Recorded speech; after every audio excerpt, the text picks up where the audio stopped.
yang ada di Indonesia, di dunia, kita ajak bersatu rukun damai antar umat beragama, antar intern umat beragama, dan antar umat beragama dengan pemerintah di seluruh dunia. Kita damai. Ya, Rasulullah Muhammad SAW itu di Madani, negara Madinah, negara yang penuh kedamaian. Nah, ketika dia di Mekah terjadi pergolakan, beliau hijrah. Setelah hijrah, dia membangun dengan penuh kedamaian, dibantu oleh seluruh masyarakat. Nah, masyarakat yang damai itulah ya yang kita cita-citakan. Masyarakat Madani, kalau orang bilang masyarakat Madani adalah masyarakat yang damai. Sehingga kita atau saya mendirikan Yayasan Perdamaian Dunia ini alhamdulillah didukung dari berbagai etnis. Tidak melihat suku, ras, dan agama. Apapun agamanya, ayo kita bersatu.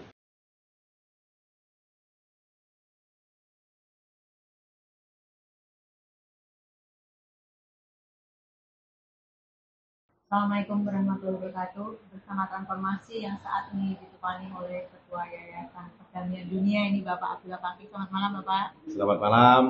Assalamualaikum, salam sejahtera untuk seluruh umat manusia. Om Swatiyatu nama budaya. Amin. Semoga kita senantiasa dalam lindungan Allah. Sehat selalu Gus dan tetap Alhamdulillah semangat. sehat. Ya, amin amin ya. Kita memang bisa jadi sering kita ketemu ya Pak ya. Tapi lain pertemuan ini, lain pula perbincangan yang kita bahas Pak. Karena saya juga pernah mendengar tentang Komite Perdamaian Dunia. Ya. Nah, apakah itu sama atau melebur? Gimana Pak sejarahnya itu? Begini, Assalamualaikum warahmatullahi wabarakatuh kepada seluruh pemirsa TV Transformasi TV, di mana dalam pertemuan singkat ini saya akan memaparkan sejarah. Dulu memang saya bersama dengan kawan saya namanya Junyoto Sentani. Iya. Allahumma'irham, beliau sudah lebih mendahului kita, artinya sudah wafat ya. Mudah-mudahan diampuni dan diberikan tempat yang layak, insya Allah. Selamat jalan kawan saya. Jadi perjuangan dulu bersama saya adalah mendirikan Komite Perdamaian Dunia. Pernah juga istilahnya membangun lonceng perdamaian di Bali. Juga di beberapa tempat kita keliling dunia bersama beliau. Saat ini saya mendirikan namanya Yayasan Perdamaian Dunia di Indonesia ya. Ini akan membangun ya miniatur dunia di Indonesia. Alhamdulillah kita sudah mendapatkan tanah di Kerawang Barat, Jawa Barat, yang artinya tidak jauh dari ibu kota Jakarta, itu 500 hektar. Dari 500 hektar ini nanti kita akan membangun berapa jumlah dunia yang masuk dalam PBB. Nah, kira-kira berapa ratus dia? Ya terus ya, konsepnya seperti apa mungkin Pak? Dari atau kita ikuti dari mungkin yang diinginkan oleh bangsa-bangsa itu, negara-negara yang ingin masuk ke situ sebagai investor atau gimana Pak? Ya, memang begini.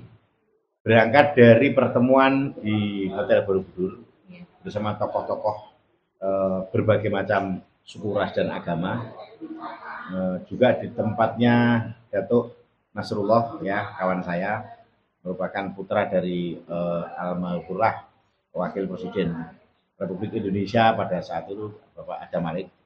Beliau ini adalah putra beliau, angkat beliau, dan kemudian saya dalam pertemuan itu punya ide ya untuk bagaimana para pejabat negara, khususnya presiden dan wakil presiden, itu sumpahnya, itu kitabnya harus diletakkan di depan dada, hati, atau di muka. Yang selama ini sumpah presiden, wakil presiden sedunia atau pejabat di Indonesia dan pejabat-pejabat lain itu kitab suci yang disucikan ini ditaruh di belakang. Nah, kita sudah kirim surat ke PBB agar PBB merespon, dan kemudian alhamdulillah sudah ditelepon langsung oleh Bapak Datuk Nasrullah, kemudian kita tanda tangani dan kita kirim ke PBB. Nah, dari situlah kemudian muncul ide saya untuk menghidupkan kembali perdamaian dunia yang dulu Komite Perdamaian Dunia. Kemudian menjadi Yayasan Perdamaian Dunia yang akan membangun miniatur dunia. Kalau Taman Mini itu kan miniatur Indonesia. Mau lihat Sulawesi, mau lihat Kalimantan, mau lihat Jawa Timur, Jawa Tengah, Palu, Maluku, ada di sana. Nanti kita kalau ingin melihat Amerika, bagaimana Amerika itu sebenarnya model rumahnya, kemudian kehidupannya, budayanya, nah, istilahnya di situ ada. Mau melihat Inggris, oh ini di kampungnya ada. Nah, kemudian ini miniatur Inggris. Kemudian Afrika ya, atau mungkin Yugoslavia, atau mungkin Malaysia, Brunei Darussalam, Republik Indonesia. Nah, tentulah seluruh negara yang tergabung dalam PBB nanti kita ajak untuk membangun miniatur dunia yang kita beri nama Taman Dunia Internasional. Jadi kita akan melihat seluruh dunia berada di Indonesia. Nah ini artinya apa? Indonesia merupakan istilahnya teladan, apalagi di masa pemerintahan Pak Prabowo Subianto Presiden, ini kedamaian, dan insya Allah Bapak Presiden ini akan bisa menjadi pemimpin dunia untuk memberi contoh tentang perdamaian. Dan Yayasan Perdamaian Dunia kita dirikan pada tanggal 17 Maret bertepatan dengan 17 Ramadan. Ide berdirinya Yayasan Perdamaian Dunia ini direspon oleh kawan-kawan saja di berbagai negara. Apapun suku ras dan agamanya ini merespon. Bahkan nanti akan kita ajak bersama bagaimana miniatur negara itu. Nah tentunya anak-anak muda Indonesia, arsitek Indonesia ini nanti kita libatkan. Nah, selain ada juga mungkin kontraktor dari luar negeri, ya, terutama anak negeri, Indonesia harus bisa membangunkan miniatur dunia. Ini adalah sebagai wujud pemersatu, menyatukan berbagai negara ini, bagaimana mewujudkan persatuan, perdamaian, menciptakan perdamaian di muka bumi ini. Itu sungguh sebuah konsep yang bagus. Ini nanti berarti ya pengembangan wisata gitu atau gimana Pak? Ya, jadi betul sekali Bu. Ini bisa menjadi tempat wisata dunia. Artinya orang Inggris, orang Amerika, orang luar negeri, orang Arab Saudi sana, orang Bangladesh, atau mungkin yang lebih jauh lagi ingin melihat Indonesia serta ingin melihat dunia, datang ke Indonesia. Jadi nanti ada perpustakaannya yang mencerminkan budayanya, kemudian ada istilahnya file-file ya, museum, atau mungkin di situ ada sejarah-sejarah, misalnya Mesir, itu ada Fir'aun, ya, raja-raja Mesir ya, yang kemudian diawetkan dan sebagainya. Nanti bisa dilihat di situ. Kita ingin melihat katakanlah Amerika, negara yang superpower. Nah, mungkin juga melihat Rusia, Cina, ya, kemudian RRT ya. Kemudian bagaimana budayanya, misalnya Jepang ya. Jepang ini orang yang banyak berolahraga. Kemudian masakan-masakan seluruh dunia ada di situ. Nah, pasar dunia ada di situ. Jadi kita menjadi tempat wisata di Indonesia. Nah, itu sebuah konsep yang bagus. Ini kan baru planning ya Pak. Sudah sejauh mana dilaksanakan Pak? Nah, ini baru digambar oleh kawan saya Bapak Haji Indra Wijaya. Ini seorang konseptor saya yang selalu berpartner dengan saya. Ini juga didukung oleh Bapak Farid Hussein ya, kawan saya, oleh Profesor Dr. Haji Muhammad Kurnia Hasanuddin ya, ini juga tokoh dari keturunan Kerajaan Mataram. Kemudian juga ada kawan saya yang ada di Jepang, ada yang di Amerika, di Inggris. Ini semua banyak merespon, bahkan berharap ini segera dibangun. Saya suruh cari tanah untuk pembayarannya, nanti kita bisa ada, karena masyarakat dunia mendukung. Nah, melalui istilahnya wawancara pada malam hari ini, saya berharap seluruh masyarakat dunia dari negara mana saja yang tergabung dalam PBB, ya, ini kami ajak, mari kita wujudkan Taman Perdamaian atau merupakan Taman Dunia Internasional di Indonesia, dan sebagai tempat wisata yang kelas dunia. Kalau kita wisata ke Taman Mini Indonesia Indah, kita melihat Indonesia dalam skop kecil. Kalau kita nanti masuk ke Taman Dunia Internasional, ya, ini kita akan bisa melihat bagaimana masyarakat di seluruh dunia, bangunan-bangunan di seluruh dunia, negara-negara ada di situ. Berarti kalau misalnya karena kita untuk keluar negeri itu kan mahal Pak bagi orang-orang awam ya, mungkin ya, orang menengah ke bawah. Jadi tidak perlu takut kan. Sekarang kita hanya perlu datang ke situ dengan ongkos yang lebih efektif dan efisien, kita bisa melihat dunia yang lebih kecil. Seperti kita melihat Indonesia di Taman Mini seperti itu kan ya Pak. Mungkin gambarnya begitu. Gambarannya seperti itu, betul sekali. Dan saya dulu ide ini awalnya kita akan bangun di sekitar Bali.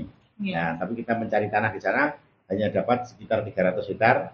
Nah, kemudian kita dapat tempat yang dapat dijangkau oleh istilahnya kereta, ya kereta Wus dari istilahnya Jawa Barat itu, kemudian dari ibu kota dengan dari berbagai daerah layanan kereta api, angkutan umum dan sebagainya mudah dijangkau. Mudah dijangkau. Nah, ini sebagai wisata dunia. Nah, kita foto-foto di situ seperti kita di Inggris, kita foto-foto di situ seperti di Amerika, kita foto seperti di Paris. Foto itu akan ada bangunan miniatur yang persis di negara itu. Nah, misalnya kita lagi ke Singapura, nah, kotanya indah bersih.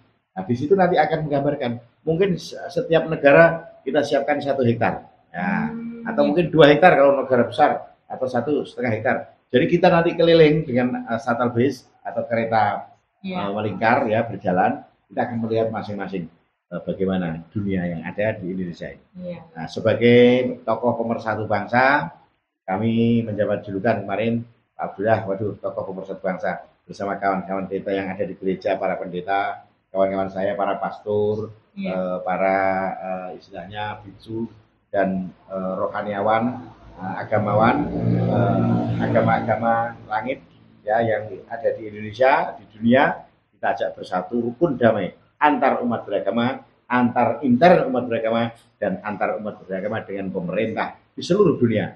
Kita damai. Ya, Rasulullah Muhammad SAW itu di Madani, negara Madinah, negara yang penuh kedamaian. Nah, ketika dia di Mekah terjadi pergolakan, beliau hijrah. Setelah hijrah, dia membangun dengan penuh kedamaian, dibantu oleh seluruh masyarakat. Nah, masyarakat yang damai itulah ya yang kita cita-citakan. Masyarakat Madani kalau orang bilang. Masyarakat Madani adalah masyarakat yang damai. Sehingga kita atau saya mendirikan Yayasan Perdamaian Dunia ini alhamdulillah didukung dari berbagai etnis. Tidak melihat suku, ras dan agama. Apapun agamanya, ayo kita bersatu. Ya. Nah, saya dipanggil oleh orang-orang Pak Kiai, ya. Tapi teman saya pendeta, teman saya biksu, teman saya rohaniawan dari berbagai agama, kita rukun, bergandengan tangan membangun Taman Perdamaian Dunia atau Taman Perdamaian Dunia Internasional yang akan dibangun oleh Yayasan Perdamaian Dunia. Ya, Pak. Beliau adalah, kalau bisa saya simpulkan, mohon maaf ya, Pak. Beliau adalah sosok yang Bhinneka Tunggal Ika. Ya, seperti itu kan slogannya. Meskipun berbeda-beda, kita tetap satu juga. Harapan kita seperti itu tentunya, meskipun kita berbeda ras, berbeda suku, berbeda agama, kita tetap Indonesia. Itu penting karena persatuan itu adalah untuk memajukan bangsa itu sendiri. Bagaimana kita mendukung pemerintah ini agar pemerintah kita menuju ke yang lebih baik. Mari kita dukung Pak Prabowo sama-sama. Terima kasih Pak atas wawancaranya sore hari pada malam hari ini ya Pak. Salam sukses selalu buat Bapak. Ya. Sehat selalu. Sehat. Alhamdulillah. Salam perdamaian untuk seluruh dunia. Wassalamualaikum warahmatullahi wabarakatuh. Waalaikumsalam warahmatullahi wabarakatuh.